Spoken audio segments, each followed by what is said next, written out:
ಬೆಂಗಳೂರಿನ ಕೆಂಗೇರಿಯ ಕಸದ ರಾಶಿಯಲ್ಲಿ ಮಹಿಳೆಯ ಶವ ಸಿಕ್ಕ ಪ್ರಕರಣಕ್ಕೆ ಬಿಗ್ ಟ್ವಿಸ್ಟ್ ಸಿಕ್ಕಿದೆ. ಮಹಿಳೆಯನ್ನ ಯಾರೋ ಅಪರಿಚಿತರು ಕೊಲೆಗೈದಿದ್ದಾರೆ ಎನ್ನುವ ಶಂಕೆಯನ್ನ ಪೊಲೀಸರು ವ್ಯಕ್ತಪಡಿಸಿದ್ರು. ಆದರೆ ಇದು ಕೊಲೆಯಲ್ಲ. ಮಹಿಳೆಯನ್ನ ಆಟೋ ಚಾಲಕ ಆಸ್ಪತ್ರೆ ಕರೆದೊಯ್ಯುವ ಬದಲು ಕಸದ ರಾಶಿಗೆ ಬಿಸಾಡಿ ಹೋಗಿದ್ದ ಎನ್ನುವ ವಿಚಾರ ತನಿಖೆಯಿಂದ ಬಯಲಾಗಿದೆ. ಮೊದಲಿಗೆ ಈ ಘಟನೆ ಕೊಲೆ ಎಂದು ಶಂಕಿಸಲಾಗಿದ್ದರೂ ಪೊಲೀಸ್ ತನಿಖೆಯಲ್ಲಿ ಇದು ಅಪಘಾತ ಪ್ರಕರಣವಾಗಿದ್ದು ಮಾನವೀಯತೆ ಕಳೆದುಕೊಂಡ ಘಟನೆ ಎಂದು ಬಯಲಾಗಿದೆ. ಮೃತ ಮಹಿಳೆಯನ್ನ 50 ವರ್ಷದ ಕೆಂಪಮ್ಮ ಎಂದು ಗುರುತಿಸಲಾಗಿದೆ. ಭಾನುವಾರ ರಾತ್ರಿ ಅವರು ರಸ್ತೆ ದಾಟುತ್ತಿದ್ದ ವೇಳೆ ಆಟೋವೊಂದು ಡಿಕ್ಕಿ ಹೊಡೆದಿದೆ ಎಂದು ತಿಳಿದುಬಂದಿದೆ.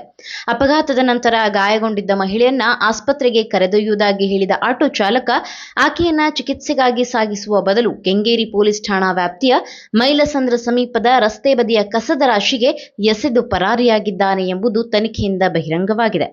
ಘಟನೆಯ ನಂತರ ಸ್ಥಳೀಯರು ಕಸದ ರಾಶಿಯಲ್ಲಿ ಮಹಿಳೆಯ ಶವ ಕಂಡು ಪೊಲೀಸರಿಗೆ ಮಾಹಿತಿ ನೀಡಿದ್ದರು. ಆರಂಭದಲ್ಲಿ ಪ್ರಕರಣವನ್ನ ಕೊಲೆ ಎಂದು ಶಂಕಿಸಲಾಗಿತ್ತು. ಆದರೆ ಸಿಸಿಟಿವಿ ದೃಶ್ಯಾವಳಿಗಳನ್ನ ಪರಿಶೀಲಿಸಿದ ವೇಳೆ ಅಪಘಾತ ನಡೆದಿದ್ದು ಹಾಗೂ ನಂತರ ಆಟೋ ಚಾಲಕ ಶವವನ್ನ ಕಸದ ರಾಶಿಗೆ ಎಸೆದು ಪರಾರಿಯಾಗಿರುವುದು ಬೆಳಕಿಗೆ ಬಂದಿದೆ. ಮೃತದೇಹದ ಬಳಿ ಆಧಾರ್ ಕಾರ್ಡ್ ಪತ್ತೆಯಾಗಿದ್ದು ಅದರ ಆಧಾರದ ಮೇಲೆ ಮಹಿಳೆಯ ಗುರುತು ದೃಢಪಟ್ಟಿದೆ. ಸದ್ಯ ಪರಾರಿಯಾಗಿರುವ ಆಟೋ ಚಾಲಕನಿಗಾಗಿ ಪೊಲೀಸರು ತೀವ್ರ ಹುಡುಕಾಟ ನಡೆಸುತ್ತಿದ್ದಾರೆ.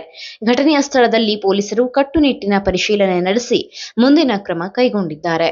ನೀವು ಸಣ್ಣ ಆಗ್ಬೇಕಲ್ವಾ? ಅದು ಒಂದು ಉತ್ತಮ ಆಹಾರದಿಂದ ಸಣ್ಣ ಆಗ್ಬೇಕಲ್ವಾ? ಪ್ರತಿದಿನ ನಮ್ಮ ಜೀನಿ ಸ್ಲಿಮ್ ನ ಯೂಸ್ ಮಾಡಿ ಯಾವುದೇ ಸೈಡ್ ಎಫೆಕ್ಟ್ ಇಲ್ದಂಗೆ ನೀವು ಸಣ್ಣ ಆಗ್ತೀರಾ.